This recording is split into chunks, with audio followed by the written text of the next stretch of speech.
Hindi mo kayang mabago sa panginginom ng anak.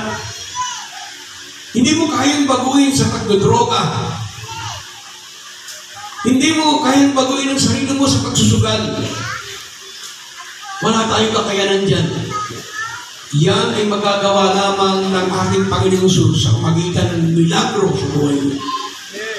Pastor, panalangin mo kung nais kong magkaroon ng kaligtasan na sinasabi ng mga kanal. Meron ba sa inyo? Pastor, panalangin mo po ako. Taas mo ang kamay mo pag i-pray ka. Pastor, gusto ko pong makilala ang Panginoong Jesucristo. Gusto kong mabago ang buhay ko.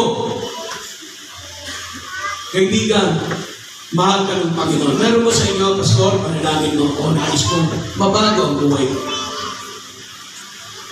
Meron ba? Salamat sa kamay niyan. Praise God. Amen. Salamat po sa kamay niyan.